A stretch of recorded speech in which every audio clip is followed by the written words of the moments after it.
So good morning, everybody. Good afternoon, everybody. Good evening, everybody. And I guess maybe even good night, everybody. Yeah, so whatever is there. Also, for some it is good spring, for some it is good autumn. Yeah. No winter so far. Okay. So we will start with Guru Yoga, and it means that we sound R and we imagine white luminous letter R, the letter that we know that sounds R. And we imagine this letter in our center, but not looking at it from the distance, dualistically, just being this letter R. And it is luminous, it is transparent, it's facing outside, out in front, facing front. And it is in the five-colored sphere, five-colored tigre. And this manifests from our potentiality. This is how our potentiality manifests. And later we'll discuss in more details what it means. And then we relax. We relax in the presence of this clarity. And then we continue with the sound of Song of the Vajra.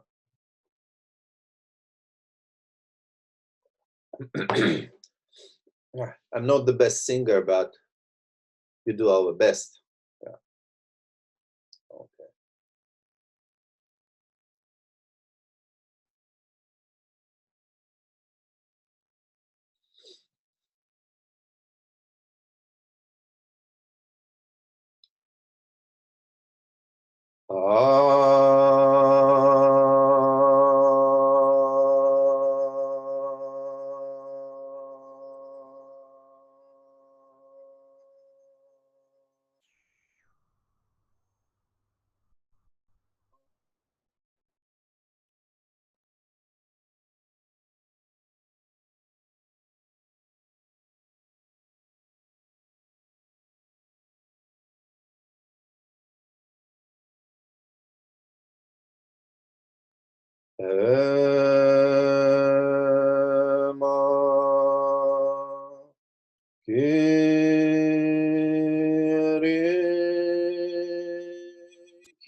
So we continue, and if you remember, then we finished with trying to understand the emptiness of our minds, discovering the first primordial wisdom, and we will return to this topic closer to the end of this session.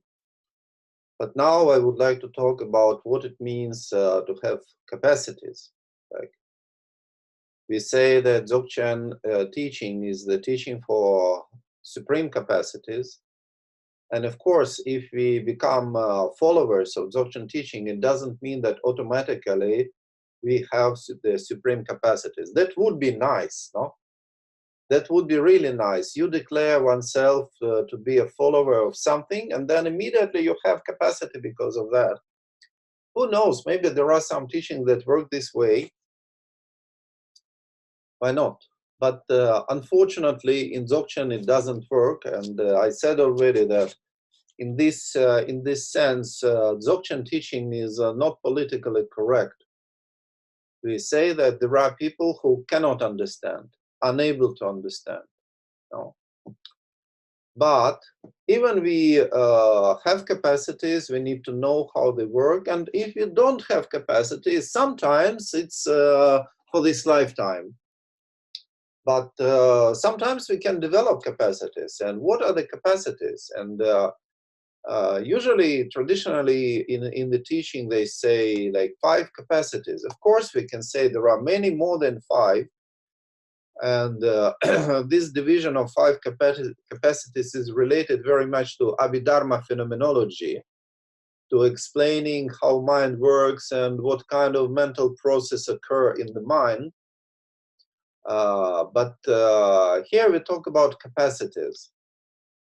And there is a different understanding of those capacities in general Buddhist teaching and in Dzogchen teaching. And of course, you know that everything that we take and we find in general Buddhism teaching, and from the point of view of Dzogchen, in the context of Dzogchen, it has different meaning. Like, for example, refuge. Yeah, what can be simpler than refuge? Yeah? Then refuge means that we devote ourselves and we have some aspirations. We rely on 3 jewels like Buddha, Dharma, Sangha. We rely on our life and our practice, etc. And this is a little bit like we are sitting and we think about this and we have some feeling, some emotion. But in Dzogchen teaching, it means that we are just on the path, that we accept this teaching and we practice it. Like we do Guru Yoga, that's already refuge. We are already on a path. We don't need to think, oh, I will do Guru Yoga. Guru Yoga is so nice. It is so helpful, so good. It will bring me good results. I will be like reborn as a god or obtain nirvana, whatever. Instead, we just do no. And there is a book. It's a Christian book. I don't remember. I remember its name in Russian, but I don't remember its name in English. But in one of the books of Salinger, this book is mentioned. This Christian book is mentioned, and it's about some kind of wanderer, like a person who is wandering homeless, and he's talking to his spiritual father, to his priest, his spiritual father, like in mystic Christianity. And it's a very nice book. It's very interesting. It's about this mental prayer, like Jesus Christ, Lord save me, something like this. And it is explained what kind of benefit you have from this prayer. And this book is very nice, and it can be also very inspiring. And so it inspired Salinger, for example. I read this book many, many years ago, maybe 30 years ago, I read it. And then I discovered there is a book 2, the volume 2. And the volume 1 was very good. And then I read volume 2, and I don't really remember where it was written. Maybe it was written already like in Russian language, something like this. But in this volume 2, they were discussing this prayer of Jesus, but they were discussing how good it is. One is saying how good it is, another, and then for hours and for hours, for pages and for pages, they discuss how good it is. And the question I had in my mind, why are they discussing how good it is? Why they don't just do? And they spend talking to each other, because everyone agrees. They are like, I don't remember, 5 or 7 people, and everyone agrees it is so good, and they are talking to each other how good it is, instead of doing it. So you see, sometimes we are like this. We are talking about this primordial state, Guru Yoga, how nice it is, how important it is, instead of just being in that. Yeah. So refuge in the Dzogchen sense means that we know what we are doing, basically. We know we are at the path. Already we do Guru Yoga. It means we rely on this path. Why would we do Guru Yoga otherwise? Huh? So this is refuge. And also bodhicitta. Yeah, famous bodhicitta. There are so lengthy explanations in sutra teachings. We know, we have them in the precious ways, in the very condensed form. But when, for example, we go to traditional Tibetan teachings like Gelugpa Lamas particularly, they talk about it for hours and hours and days, and they explain this detail, this type, that type, etc., like motivating, etc. But in Dzogchen, it is simple. No? In Dzogchen, bodhicitta means that we observe our intentions. What is our real intentions? Not what we declare about our intentions, which can be different, very different, but what we really feel. What is our intention? Is it egoistic or it's altruistic? Is it a good intention or is it a bad intention? It's very easy to understand. If we are just frank to ourselves, if we are frank, then we know this thing I'm going to do is not so nice. Yeah. And this thing is nice. Not because I like or I don't like. This is not about I like or I don't like. We have this, as I said, not only Immanuel Kant had it inside. Everyone has, yeah, this moral feeling. And we can understand. So the principle of bodhicitta, applying relative bodhicitta, aspirational bodhicitta, means we control our intentions. Because even when we do practice, the intention can be not so good. For example, I do practice, for example, to become wealthy, or I do practice for having some advantages, or being better than someone, etc. Having this kind of feeling. It is possible, why not? But it means we discover, and then we change. We observe this intention, we let it go, and then we do exactly the same thing, but with a different intention. So this is the way how we apply the principle of bodhicitta in Dzogchen.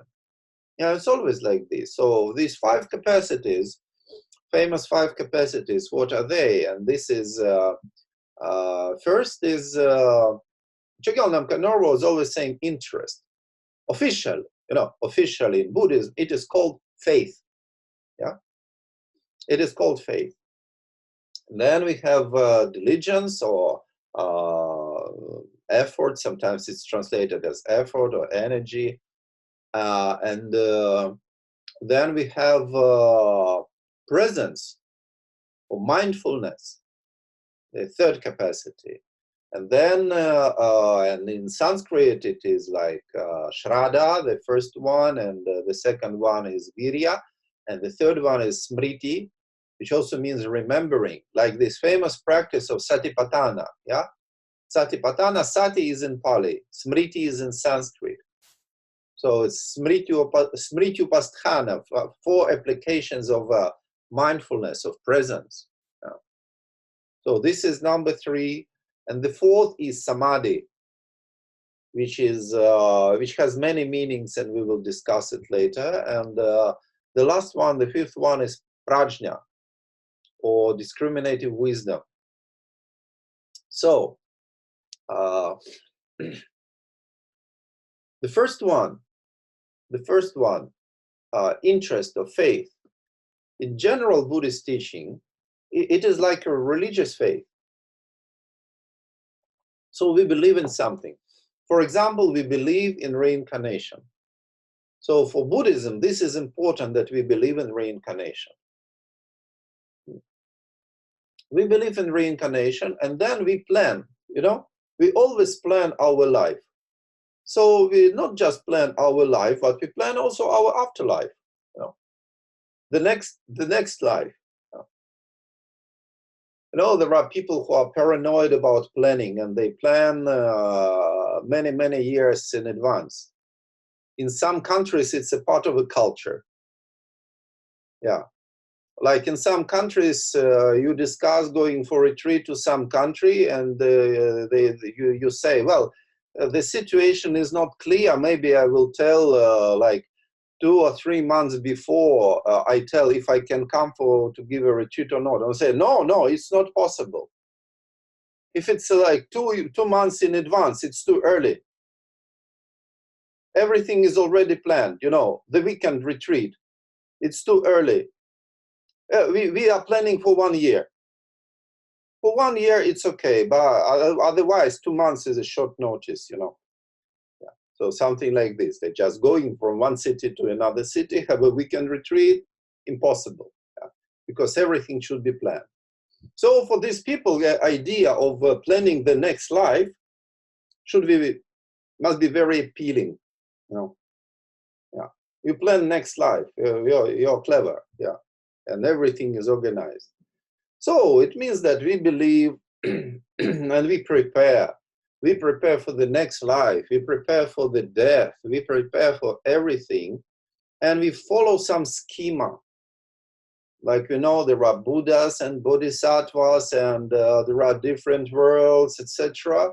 And there is a path of liberation. And then we have a path, like you go to official Buddhist teachings in Tibet. Official, usually I mean Gelugpa. Not only Gelugpa, but Gelugpa was an official school, was a kind of a state religion. So that's why I say official. And they explain very much like it is explained in sutras. They explain that you study the Bodhisattva path. They say it takes 3 immeasurable kalpas to go ahead on this path. So you have to learn it all now. Yeah. So you learn it now, how you're going to do in all these 3 measurable kalpas. Yeah. And probably this is not your first time, but you remember nothing from previous ones. And probably you studied already that. And now you study again, and for sure, the next lifetime you won't remember anything. You'll have to start all over. But this is the idea. This is the religion. So there is a big plan. There is a huge narrative. And we believe in this narrative, and we see ourselves as a part of this big narrative, religious narrative, whether it's a Buddhist religion or a Christian religion or whatever, doesn't matter. So sometimes you are born, then you have nothing to choose if you are born into some religion, but sometimes you choose. So this is the idea of faith in general. But in Dzogchen, it's not like this. In Dzogchen, it's first of all, it's interest. There is an interest. There is an interest means that we have a connection. If there is no interest, then nothing will happen.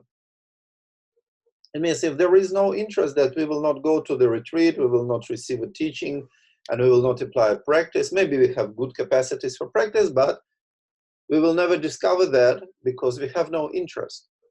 So this is the principle, that to be interested in the teaching. And that's why Chogyal Longpa Norbo is always saying that it's important not to become indifferent, not to lose what he is called spiritual feeling. And he was always saying one of the reasons why we have community, why we need the community, why we need to meet with our fellow practitioners is to maintain this spiritual feeling. You know, well, it's exactly the same mechanism that works for propaganda, etc. So people support each other with propaganda. But this is just how human mind works. And even if it's used in not a very good purpose, like in propaganda, when everybody is confirming everybody. And then people, even they don't believe in the beginning, but when they repeat it many times, because you have to conform. No, most people are conformists. Yeah. And then you have to conform. There is even very interesting study that being non-conformist is painful for the brain, something like this. So, not for the brain, of course. Brain does not have receptors, but they discovered, recently listened to some very nice Russian scholar, neurophysiologist, and he said that they discovered that when people express opinion which contradicts to the general opinion of the public, they feel something like pain. And that's why people become conformists. So if everyone is saying it is like this, it must be like this, and we are in this environment, yeah, doesn't matter which kind of environment it is. It can be like a Catholic school, yeah, or it can be like in communist countries, like in the Soviet Union, we had this experience. Then you have, in order to survive, at least you have to repeat it, to say this kind of things. Otherwise, you have problems. And then when you repeat it once, when you repeat it twice, when you repeat it third time, 20 times, you start to believe it. And you become the same with others. So this is how human condition works. So in Buddhism, it's the same, no? In any social environment is the same. And like, for example, Dzogchen community is a social environment. So it can be useful. It can be used for good purpose. Then we meet and we talk. It is important that we don't talk too much instead of practice. Yeah, we do also some practice. So, and this is how we develop, we maintain our faith and our interest. And this is one aspect. And another aspect is we can call devotion, really. But devotion does not mean blind faith. You know, Chogyal Namkha Normo never was encouraging blind faith. He was always saying that we don't need to be fanatics. But devotion is important.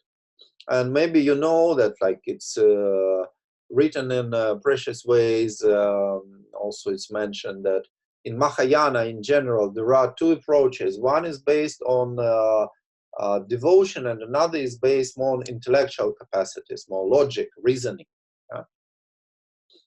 And usually this, like reasoning, like Nagarjuna, for example, is more about reasoning, analytical capacity. And it looks more elaborate. But sometimes devotion is, I have feeling that sometimes I have a feeling that maybe devotion is more valuable, because I'm a person from the second type, more intellectual, analytical capacities, like critical reasoning, critical thinking, like sharp mind, logic, etc. And then when something is not really proven, and how can you believe that? So, but then with practice, I discovered that sometimes devotion is much better. Like, for example, when you do contemplation in Dzogchen style, contemplation, it means you relax and you don't expect anything. And what can help you not to expect anything? Your critical mind? No, critical mind doesn't help. But it means that if you have a devotion to the guru, and you have total trust, and guru says, just relax, and you just relax, and you're not checking every 5 minutes if something is going to happen or not. Yeah. Because intellect wants to check, wants to have everything precise. and devotion that you can just entrust yourself. And sometimes it's important. It's a very important capacity to be able to entrust oneself to the teacher. And in this way, critical thinking and intellect can become an obstacle instead of help. Yeah. But of course, you know, we are always missing some capacities. But it's important to have this kind of devotion, because even people are not very bright, but at least they have devotion. At least they can keep closer to the teacher and develop some capacities. Yeah. Like mirroring the teacher, being like the teacher. You know, there is this famous expression, fake it till you make it. There are things that you cannot make through faking, but there are many things that it's possible to do. So you copy, you copy, you copy, then you become something like that. Yeah. So that's why also devotion can be important in some situations. So this is the capacity number one, and then capacity number two, it's usually translated as something like effort. And we also say diligence. And it's connected to the first one very much, because what faith motivates us? The faith motivates us for the effort, you know. But devotion helps us to relax. Because usually we have an idea, we have to do this, we have to do that, we have to do like many prostrations, and we need a lot of effort to complete all these 100,000 prostrations like many people do in Tibetan Buddhism. You need strong motivation for that. You need faith. You need to believe that it's worth something. It's worth your effort to do all these things, because it's not easy. So it's motivating for doing something. But in Dzogchen teaching, we need to relax. And then if we have this idea of doing, then maybe religious faith is not so good. But devotion is okay, then we relax. But we still need to have diligence. Effort, it doesn't mean that we apply a lot of effort, like wanting to achieve some goal, etc., being concentrated on that goal. In Dzogchen, we relax, but we relax with diligence. Because for relaxing, we also need diligence. Yeah. What is that diligence? Because if we relax, then we feel we don't do anything. And we have a habit of doing things. We have many habits.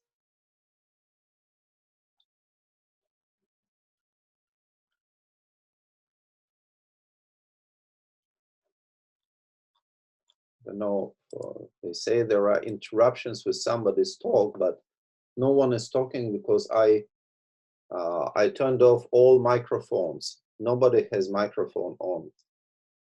I don't know. I don't hear anything. I can try to check on YouTube.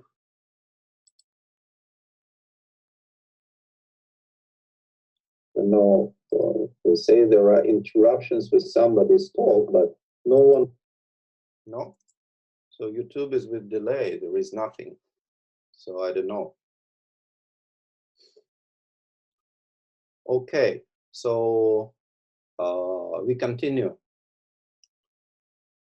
We continue. And we have an idea of doing something. We always feel to do something. And usually when we say that we are not doing anything, it means that we are not doing anything useful or meaningful, anything good. Doesn't mean we don't do anything really.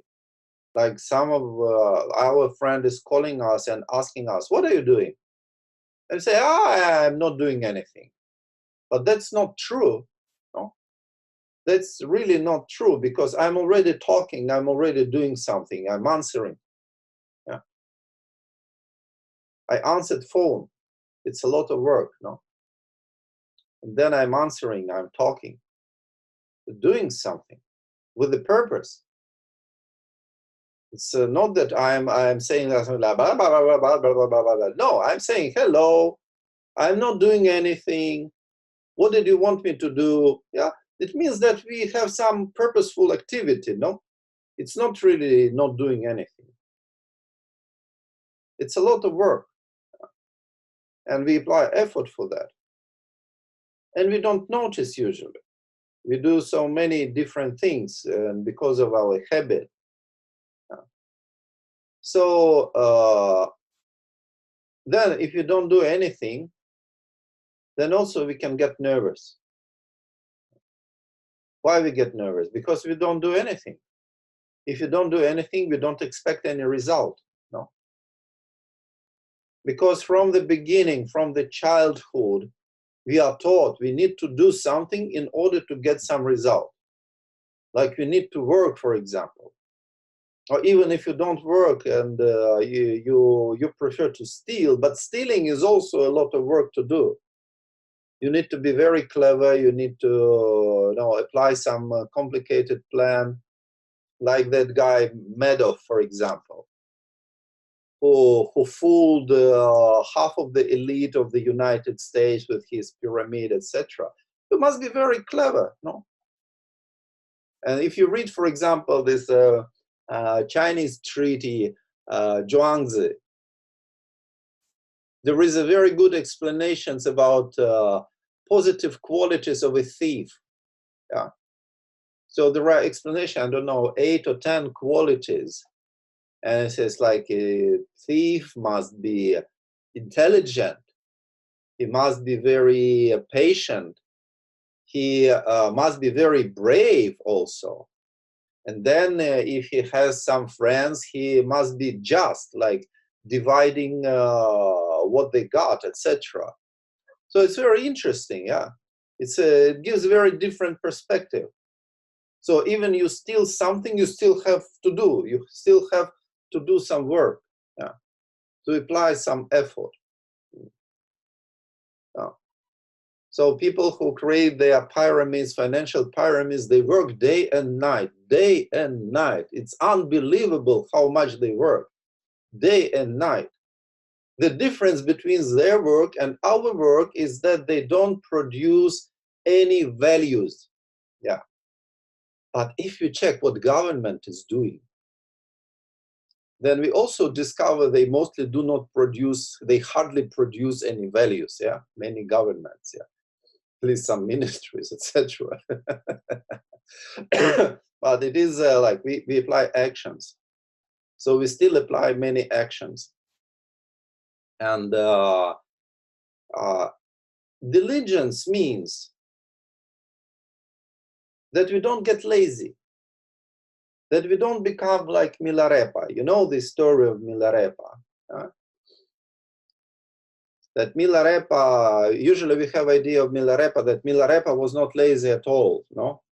That Milarepa was applying so much effort when he was being with Marpa, studying with Marpa, not really studying, but more like working for Marpa, you know?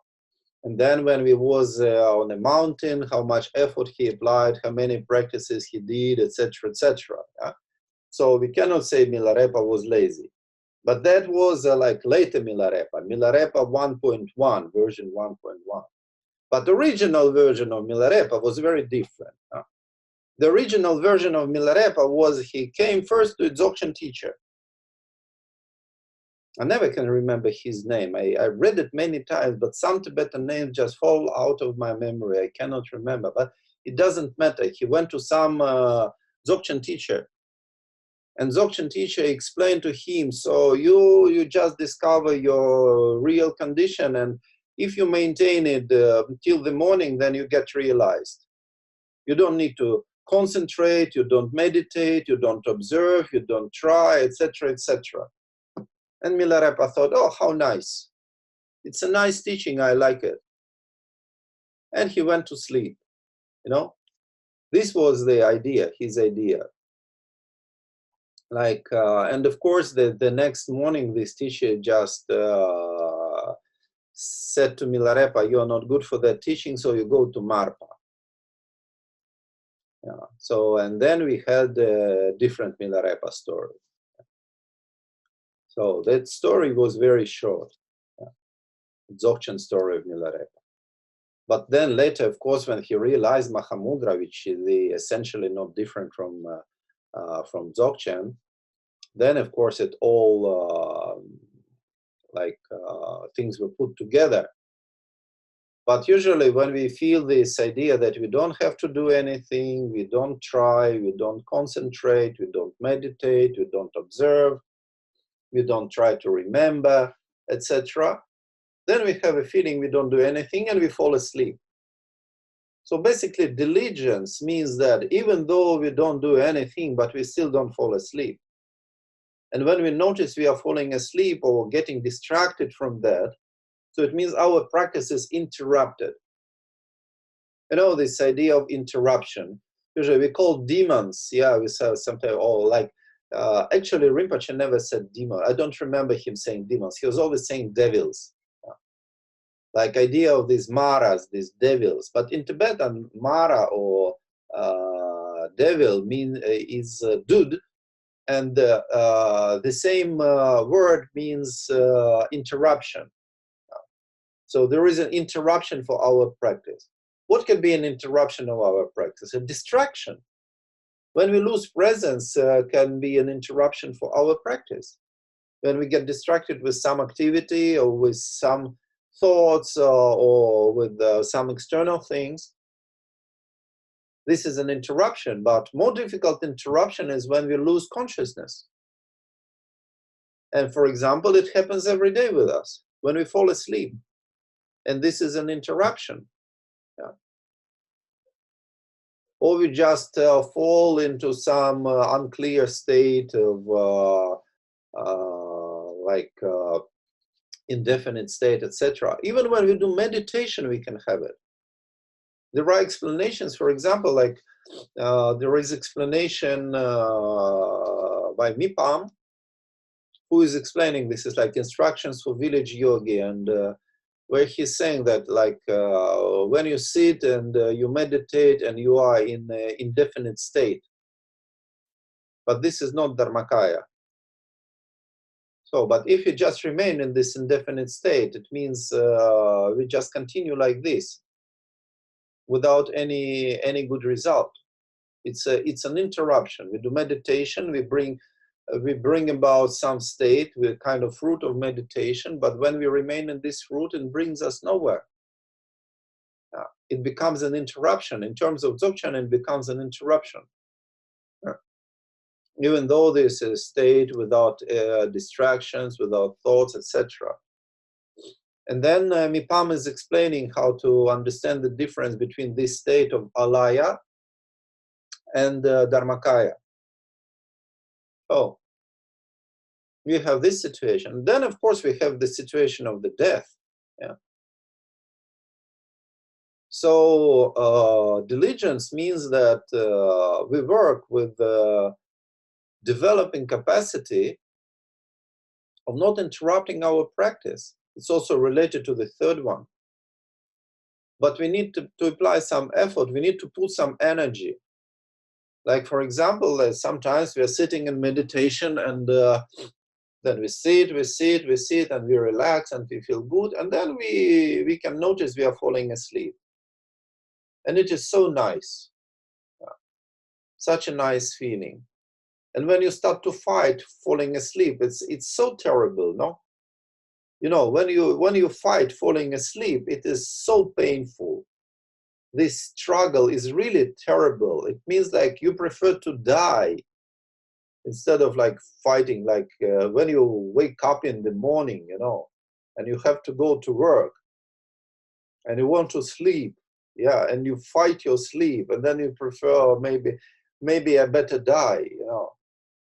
But now everyone, now nobody goes to work, yeah.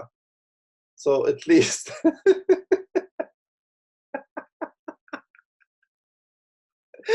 it's so funny. So it's like dreams fulfilled.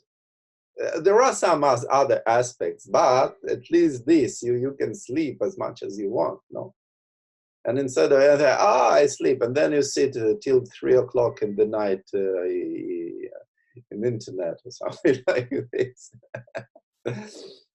Okay, so this is an interruption, and we need to apply effort. Like, for example, at least when we are sitting and we are falling asleep, we need to do something. Like, for example, at least like Rinpoche was saying, you do like this. Do like this several times. It's not difficult, no? Not difficult. But come on. Yeah.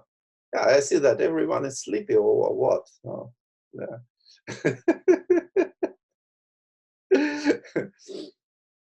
Yeah. It's not really difficult to do like this. But when you are falling asleep, you don't want even to do this, let alone apply other antidotes like thinking about death and impermanence and something like this. Yeah, but we need to do something in this case. If we are not able to integrate our state of ignorance with instant presence, if we are not able, then we need to apply some antidote. So it's always like this. We have hindrances, we have obstacles. Like we have 5 hindrances, like agitation and sleepiness and sensual desire and anger and doubts, like it is explained in Hinayana Buddhism. It is explained. Buddha was explaining it himself very clearly, like 5 hindrances. Or we can also say like 5 emotions can be hindrances, 5 disturbing emotions. So if we are not able to integrate, of course, in Dzogchen we are learning to integrate them, then there are no problems with them. Then we discover their real nature is wisdom. They are wisdom themselves. But if it's just an idea that they are wisdoms, they become obstacles. And if you are not able to integrate, then we need to apply antidotes or transform in a tantric style, or apply antidotes in a sutric style. This is called diligence. And this is why we learn so many practices from other vehicles, from sutra and from tantra. We are learning because it's useful. If we cannot integrate, we apply something that we can do. Yeah? And for this, we need effort. For this, we need diligence. Yeah? Diligence. And it's very much related to the 3rd capacity. And the 3rd capacity is the capacity, Rinpoche said, is presence. Usually, it's more traditional, officially, something like mindfulness or remembering. And this is a very important practice. And Buddha himself taught this as a very important practice. Like, for example, we are remembering our breathing. We are remembering the state of our mind. We are remembering the sensations of our body. We are remembering the different phenomena that manifest. Pretty much sutra teaching, not everything, not 100% of sutra, but most of sutra teaching is based upon this idea of remembering something, of being present to something. And being present means we remember about something. In this case, this is ordinary presence. Like, for example, on a very simple level, we are always present of our breathing. No? We have presence of our breathing. And of course, we always have our breathing. So physically it is present, but it's not present to our awareness. So that's why there is this practice in Hinayana Buddhism that we observe breath and we maintain this remembering of breathing when we are sitting, when we are standing, when we are walking, when we are sleeping, when we are eating, etc. So we maintain this presence, something like this. Or we maintain presence over a state of our mind, which is more elaborate. And for example, in this way, ordinary presence and awareness means that we observe our mind and we don't allow it to fall into one of two extremes, like agitation and sleepiness. You don't need to remember something, some specific state, some specific condition. But we should always remember not to be sleepy, not to be agitated. And that's why we can notice when we are falling into sleepiness or agitation, and then we apply different methods to regain the balance of our mind, the balance between sleepiness and agitation. I don't know, I never met really scientific study about this. But it's very interesting because from what I know, of course, I'm not an expert in neurophysiology, but from what I know, and we studied that at school, that neurons, they can be fired or they can be inhibited. Like there is a firing of neurons, but then there is an inhibition. Yeah, like two states. And I always want, not always, but for like few months or few years, I wonder maybe it relates to some kind of a middle condition of neurons, not being inhibited and not being fired, but being in a neutral condition. I don't know, maybe. I would love to read some scientific research on that. Because we say that if we just don't fall into agitation or sleepiness, agitation means all our neurons are fired. You know, all our brain, all our cortex becomes like a fireplace, forest in fire. You know, everything is so agitated. Yeah? And inhibition means we become sleepy, we become apathic. Something like this. Yeah. So we need the middle path. And presence and awareness means this, maintaining this presence of not being sleepy, of not being agitated. Or we have in sutra teaching, we have this practice of pure land. The practice of pure land when we remember Buddha Amitabha always. And we always maintain this aspiration and devotion to Buddha Amitabha in order to be reborn in the pure land. Because this must be our last thought of our life. Now, Buddha was saying that the last thought of our life gives a direction to the consciousness, like an arrow is shot. And then it gives direction where we are going to be reborn. This is what Buddha was saying in sutras, in original teachings, like historical Buddha. No. You're saying. So in this sense, if we have our last thought is about Buddha Amitabha, then we can be reborn in a pure land of Buddha Amitabha.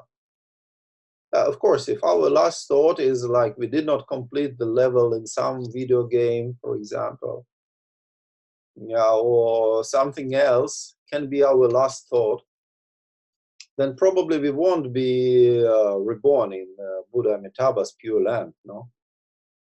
Well, Buddha Amitabha's pure land is not big fun, I tell you that. From what I learned, because nobody is talking about this. They say that in Buddha Amitabha's land, there are no obstacles for practice. And you know, there is a big group of these European Buddhists, mainly young, quite young, but even they're not young, they still a little bit behave like young in some way. And they are talking about being reborn in Buddha Amitabha's pure land. And they have a feeling they will have a lot of parties there, you know, a lot of fun, etc., etc. They even like tell jokes about this. We have so much fun. And that's great because they feel that Buddhism is cool, you know, for these people. Buddhism is cool. Yeah, it's cool. You're Buddhist, or you drive a bicycle, you jump from airplane, etc. It's cool. It's good. It's really good. But their ideas, I talked to many of them, and their ideas about Pure Land of Buddha Amitabha are a bit strange, because they did not read about Buddha Amitabha's Pure Land. And in Buddha Amitabha's Pure Land, there are no obstacles for practice. No obstacles. It means no thing that we always enjoy in our lives. Nothing. Yeah. There are no video games. There are not even books. You know. There is no sex. It's unisex. You know. Buddha Amitabha's Pure Land is unisex, and there is no communication. In Buddha Amitabha's Pure Land, it's like Matrix. You remember this movie, Matrix, yeah? So the movie Matrix is a little bit like Amitabha, like a cocoon, you know? A big like egg, something like this, a cocoon. And you are born within this cocoon, and you are not connected to anyone. It's your single dimension. So you are totally protected from any interferences. Nobody can invade. Nobody will knock at your door and say, go to eat breakfast, you son of a... something like this, yeah. Nobody will call you. Nobody will write to you. So this is Amitabha's Pure Land. And people have wished to be reborn. I really don't know. I never had this idea. And then I also discovered that Buddha himself did not have this idea. You know? Buddha was teaching that, but Buddha was saying, it's a historical Buddha. He was saying that he was born in all worlds of samsara, you know, like 33 worlds, 33 levels of Buddhist cosmogony. He said, but I never was born in Pure Lands. I never have been born in Pure Lands. He said, why? But because there is no way out. You cannot enter Pure Land and then return from Pure Land to help beings, etc., etc. No way, he said. He said that Bodhisattva, when he was a Bodhisattva, he was reborn everywhere, but not in Pure Land. There is no fun, but people believe, and sometimes the life people have, we don't see much of difficult life around. We don't see very much. We live in a quite, now maybe some of us start to see something, and maybe in some short time we'll see more. But if you check, because we are mainly from this golden billion, right? We all belong to this golden billion. Even we have Zoom, connection with Zoom, it means we belong to golden billion, yeah? Something like this.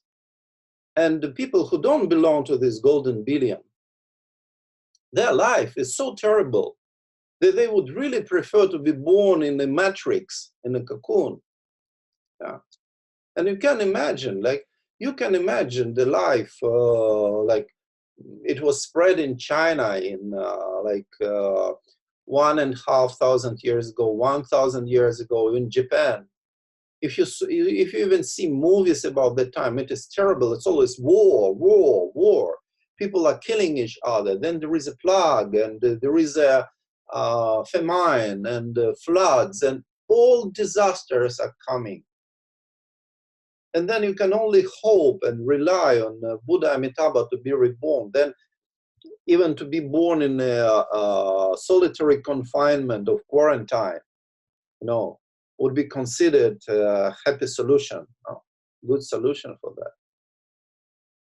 And the point is that you maintain this presence and awareness 24/7, because you can die at any moment. It means that at any moment your thought must be about Buddha Amitabha. So remembering Buddha Amitabha, and that's why I'm saying like Namo Amita Pho, Namo Amita Pho in China they are saying. Just reminding oneself of the meaning of Buddha Amitabha.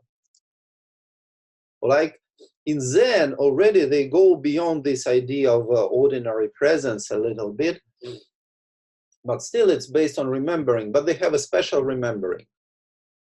So for example, if you read some Chinese masters of Zen, Chan, It's more famous like Zen because it came, Zen came to the West before Chinese Chan. So that's why we call it Zen. It's Chan, yeah, which is dhyana originally, jhana. So Chan masters, Chinese Chan masters, they say like not remembering anything is remembering the Buddha. That's very interesting, but the context is what I just explained. The context is that always remembering about like breathing or always remembering about Buddha Amitabha, mainly about Buddha Amitabha, because they feel they have this image of Buddha Amitabha. If you read, for example, Amitabha Dhyana Sutra with explanation of this meditation, it's incredible. It's so complicated. So complicated. You must really, we are trying to visualize mandala, we are trying to visualize oneself as Guru Drakpur or Simamukha or Mandarava, etc. And you know, it's all very vague. Yeah, you know, it's not really very clear. But when they visualize the mandala in sutra teaching, not in tantra teaching, when they visualize the mandala of Buddha Amitabha, they visualize it and see it as clearly as with their own eyes, even more clear. Yeah, they like see it, really. This is the practice of how they develop their capacity of concentration. And then Zen masters were saying that if you want really to remember Buddha, you're not trying to maintain your mind in anything. It means there is no fixed object of your presence in your mind. No fixed object ever. Then you're remembering Buddha. This is a Zen principle. And of course, in Dzogchen teaching, we have an idea of ordinary presence and instant presence, Rigpa. And ordinary presence I already explained. Ordinary presence means that we don't fall into agitation and we don't fall into sleepiness. So we don't interrupt our practice. It means presence means uninterrupted presence. There is no interruption. This is ordinary presence. And of course, instant presence means like discovering one's own nature. And Chogyal Namkha Norbu is always saying that being present is a kind of a gate to the instant presence. Yeah.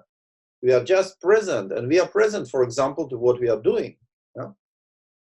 How Rinpoche was explaining how we develop this capacity of presence.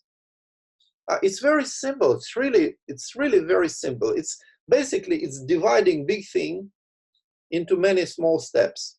Yeah. So like if you say, if I try to be present for like 5 hours, etc., it's very difficult now. But 5 hours, it's 300 minutes. No? If I'm trying to be present for 1 minute, it's not difficult. So just I'm trying to be present for 1 minute 300 times. Yeah, that's it. So how he was explaining, he was saying like, for example, you are sitting in your room and then you feel you want to drink some coffee. So you get up knowing I am getting up. And then you have idea, I go to the kitchen, and you, with presence, you go to the kitchen. And then with presence, you put water. With presence, you put fire. You wait till coffee is boiled. And then with presence, you drink coffee, and then you return to your room. So it's something like this. We divide big thing into small steps. So this is how we develop ordinary presence. And instant presence means we discover our real nature, which is the essence of the Dzogchen teaching. And then the next capacity we have is the capacity of samadhi. And I say samadhi because I can say contemplation, but it's not always means contemplation. It means contemplation in the context of Dzogchen. And in sutra teaching, samadhi is an absorption, like meditative concentration, very deep. It means you apply so much effort to returning your mind to the object on and on and on, or to some state, on and on and on. And then your mind becomes so familiar that it mixes like dissolves into that object. There is no separation with that object. It's like one pointedness. There is nothing else. And when there is this one pointedness, teenagers achieve one pointedness very easily when they play like something like Doom or something like that. Yeah, you know, some video games with shooting, etc. Then you develop one pointedness. Then also you can develop a pure vision, really. I remember I was no longer a teenager, because when I was a teenager, I was in the Soviet Union. I lived in the Soviet Union, and we did not have video games in the Soviet Union.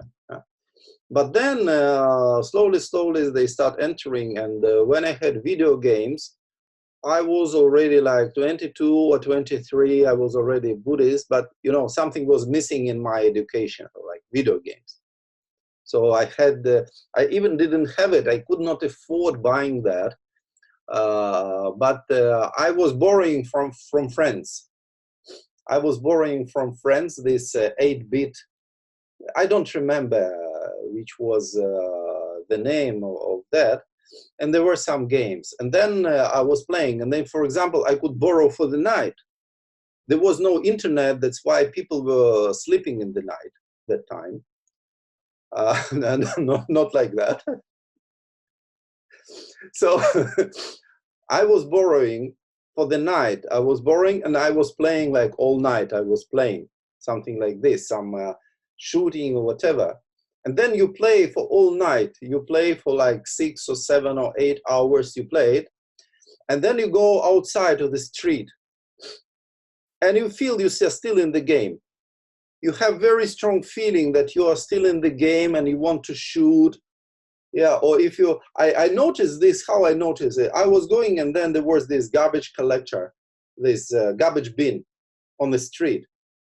And I had the feeling I need to jump over it. Yeah, because I was just playing these arcade games with jumping over these things, you know, like Mario or something like this. And then I go and I see this junk bin, and I want to jump over it. And I feel, well, something is wrong with that, no? But it's how you develop vision. From your concentration, the vision is developed. Yeah? The world is changing. So we can understand that people who play a lot of video games, they have different karmic vision a little bit. Yeah.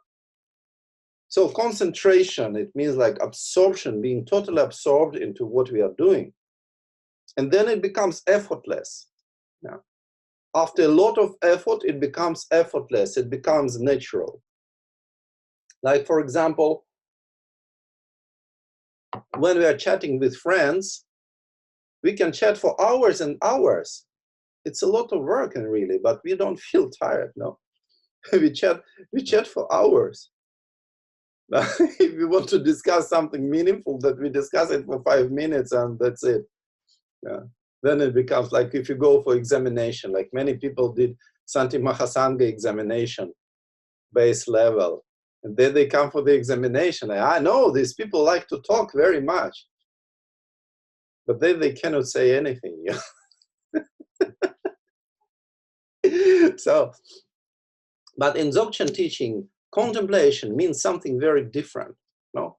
In Sutra, Tantra, and Dzogchen, words mean different things. Yeah. So this is, I explained the concentration in Sutra. And concentration or contemplation, we say 3 contemplations like in Maha Yoga. And in Maha Yoga means we discover the emptiness of our mind. Like we tried a little bit to do it in the previous session. We were searching for mind, and then we don't discover anything, and then we just relax in that. So this is like first contemplation. This is not contemplation in terms of Dzogchen, in the context of Dzogchen. This is a contemplation of, can be a contemplation of Maha Yoga, that we discover this empty mind. That mind is essentially empty, like space. This is what we discover, and we maintain this presence of this awareness, we maintain, and this is the contemplation. And then we discover some clarity is arising and manifestation. And this is the second contemplation. And then we add a seed syllable and we have a feeling of its presence, and this is the third contemplation. But in terms of Dzogchen, this is not contemplation, this is a practice with effort. Yeah. So Dzogchen means we totally relax, but we don't fall asleep. We totally relax, it means we don't follow any intention. Yeah. We can have intentions, this is not a problem. Like it is said in Dorje Sempa Namkache, it is said that causes and conditions are both Vajra.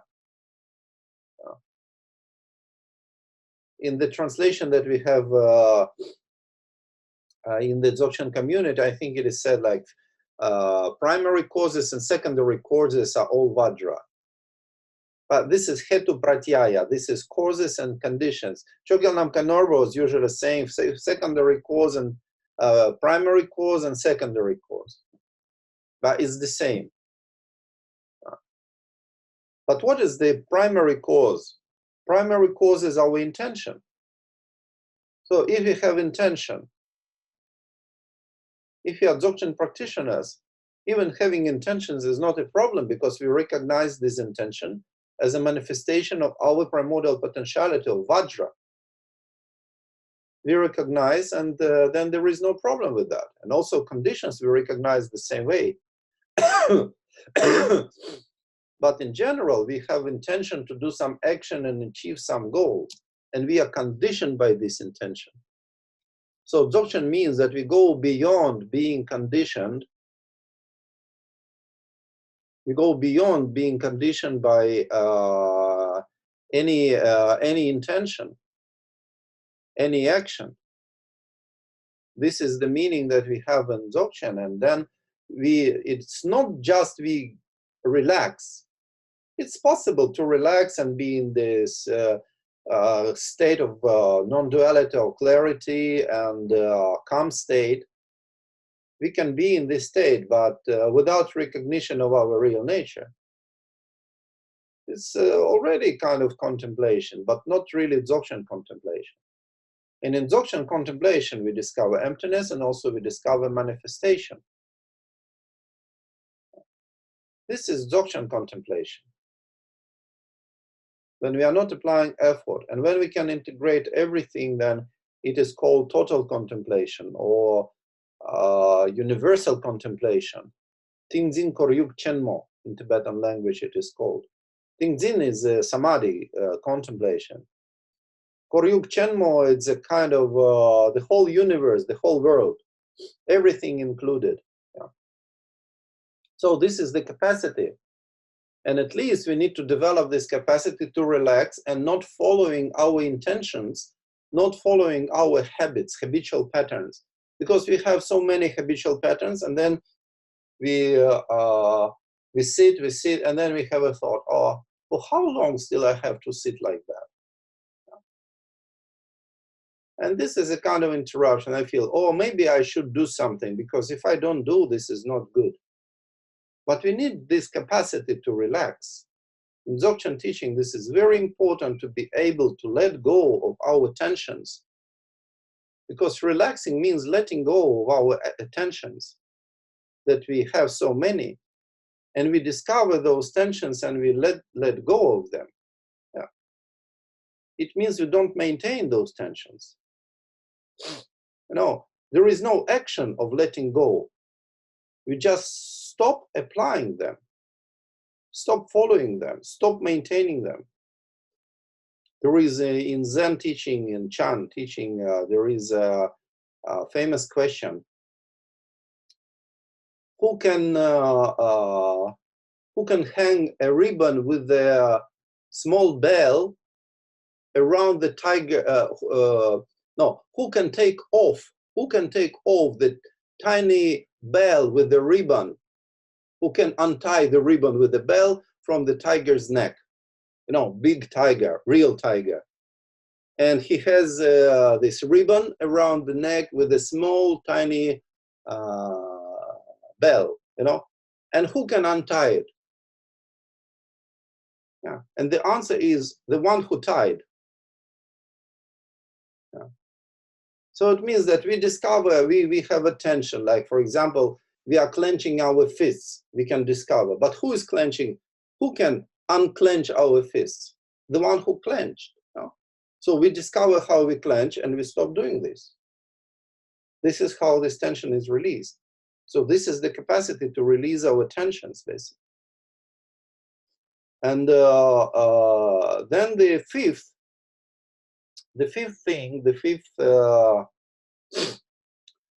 capacity is prajna, and prajna is a discriminative wisdom. And like in some way, prajna means that we discover the difference between good and bad. This is the simplest understanding of prajna. We discover the difference between good and bad. Maybe like in Hinayana context, we just refer to some lists. There is a list of good things, there is a list of bad things. So we check if it falls into good things or falls into bad things. And this is already some kind of prajna. But then in Mahayana, we discover our intentions and we learn to understand the difference between good intentions and bad intentions. So this is how we develop prajna. Yeah. And in general, prajna means we discriminate between two things. We discriminate. We always need two things to discriminate. Yeah. Good and bad, emptiness and manifestation. So something like this. This is a discriminative wisdom, but the real discriminative wisdom does not rely on something to compare, because we always need to compare. We need two things, like for example, how we recognize light. What do we need to recognize light? For recognizing light, we need darkness. If we only lived in the dimension of light always, we would never have an idea of light. There should be dark at some moment, and then we realize that there is light and there is also darkness. Something like this, like air. How we discover the meaning of air, what it makes, because we are not born with this knowledge, but how we discover. For example, I remember how we discovered, when we were kids, how we discovered. We would put a plastic bag on our head. You put a plastic bag, because you don't have any idea what happens, it's just fun. But then after a half minute, you discover that something is missing, right? You discover very clearly. We were normal children, we did not put a glue inside, not yet. It was the next generation already knew that life hack, you know. But my generation, we didn't know it, we just had plastic bags. So we put a plastic bag, after 30 seconds, you know precisely what is air. What is missing is exactly air. Yeah. Maybe you don't know the word, but you definitely understand that something which was already there, always there, is now missing. So we need a contrast. Yeah. And this is how our prajna works. It needs contrast, always, to discriminate. That's why it's translated as discriminative wisdom. It discriminates. For discriminating, we need two. But in Dzogchen teaching, we have a different idea. Because in Dzogchen teaching, we say what we need to discover. We need to discover our primordial state.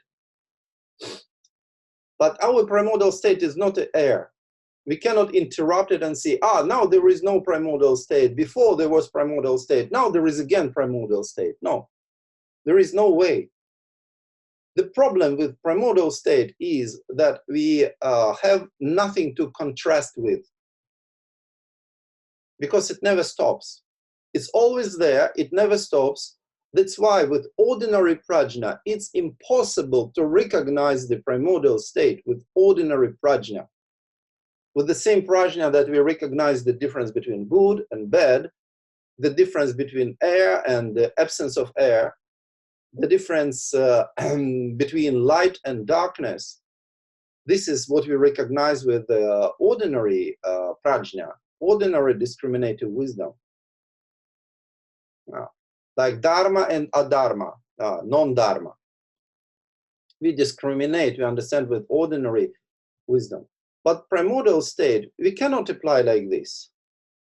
primordial state, it has no counterpart, no.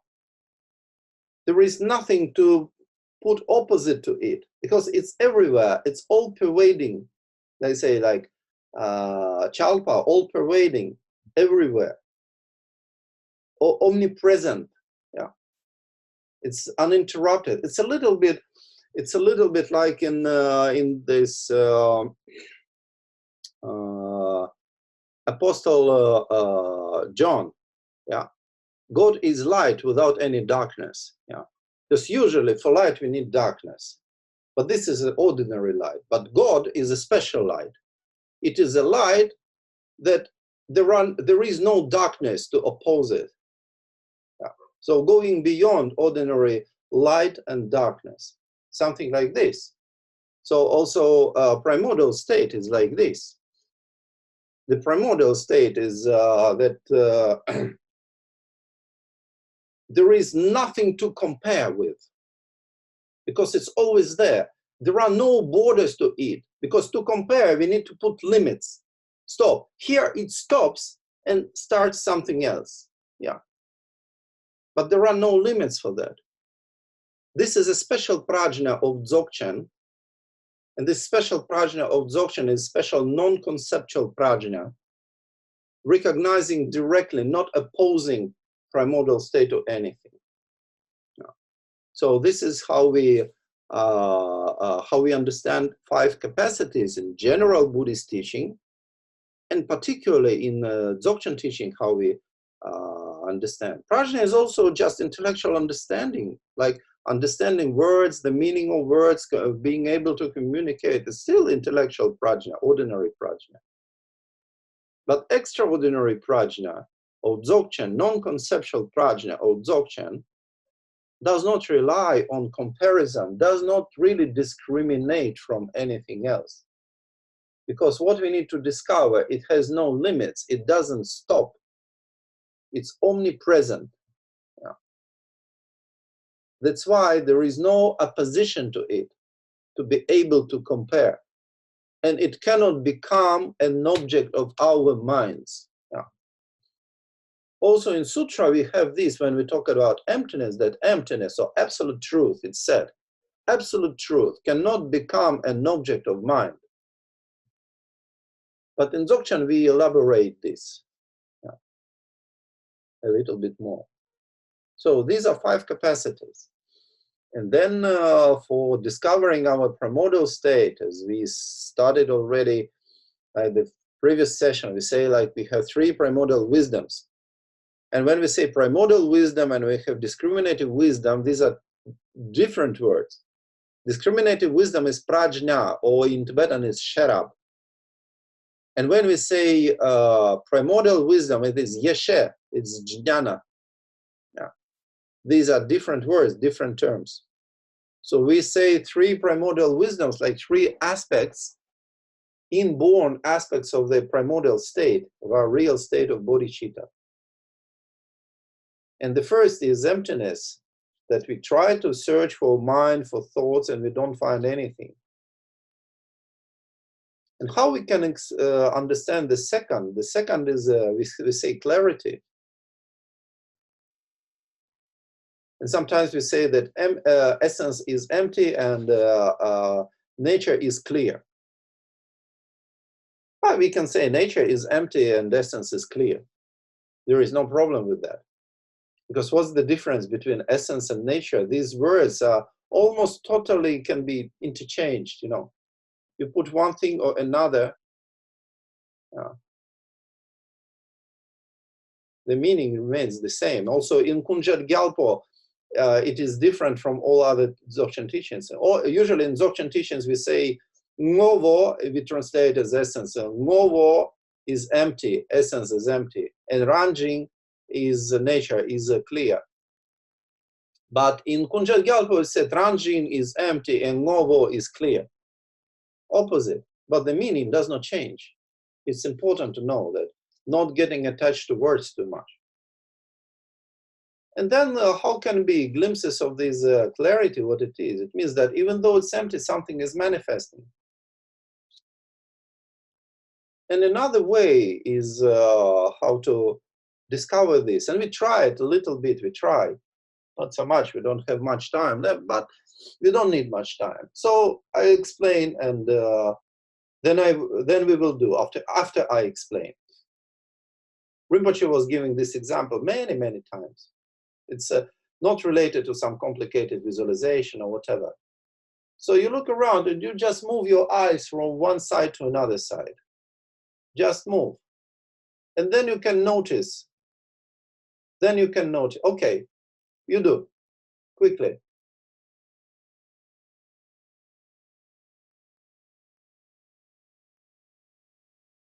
You don't need to do complicated thing. You just go, turn your head one side, another side. And then what can you discover when you do it quickly? You can discover you see everything, right? You see everything. But you don't have enough time to call it something, to call names, to label it. You don't have. So there is also a kind of presence. This is also to discover presence. Yeah. Yeah. But also it means you discover clarity. Clarity, one of the meanings of clarity, it means the manifestation through our sense organs, sense doors. This is also clarity. This is not just your mind is very clear and bright and you can solve the differential equations. No, not necessarily. So try once again.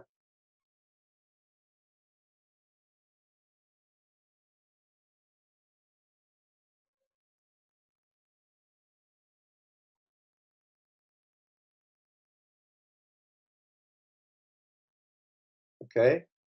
And when you notice you fall into thinking, you notice it immediately, no? You immediately notice how you're labeling those things and you start to think about something, getting distracted.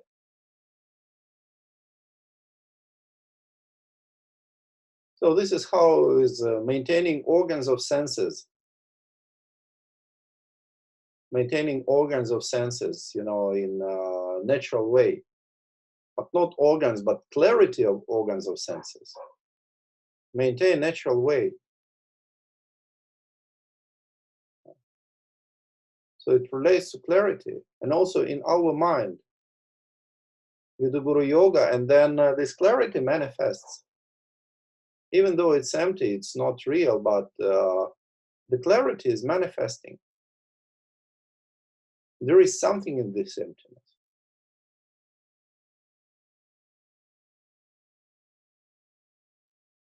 So let's remain with this for a while.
Okay, so just leave everything as it is.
Okay, so now we finish our session and we recognize that we did something good.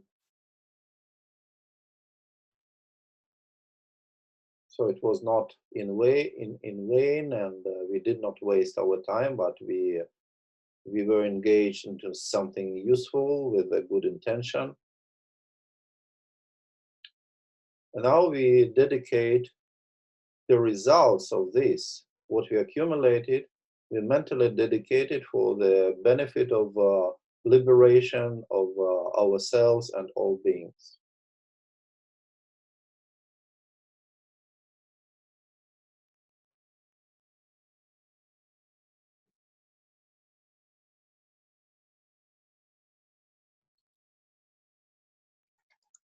Om Dare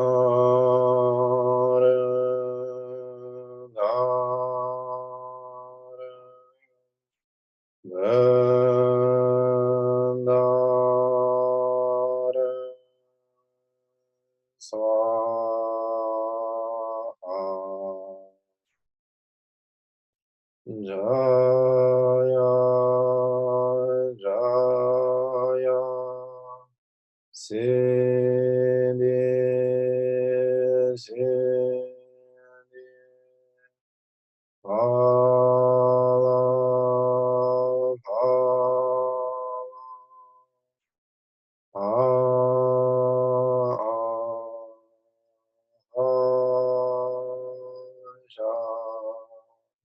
Sama Mama Kali Sai Metta.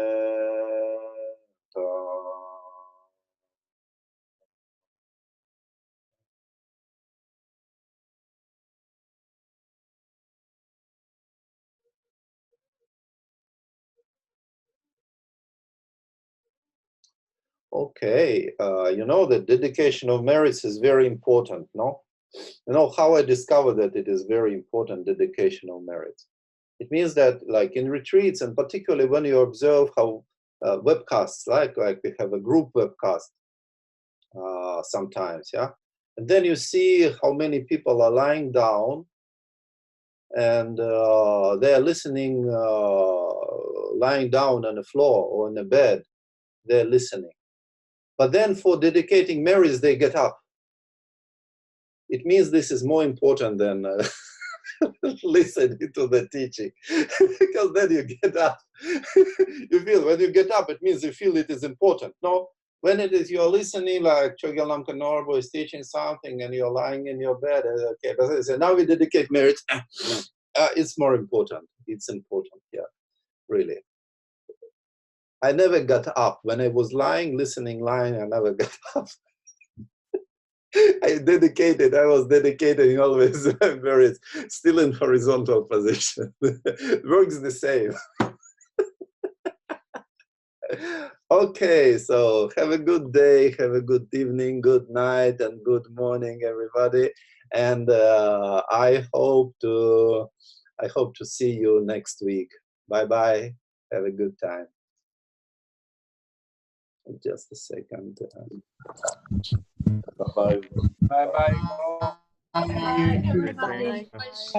Bye. Спасибо, Игорь. Всего доброго. Thank you, Igor. Thank you. Thank you, Igor. You're welcome, man. Hello.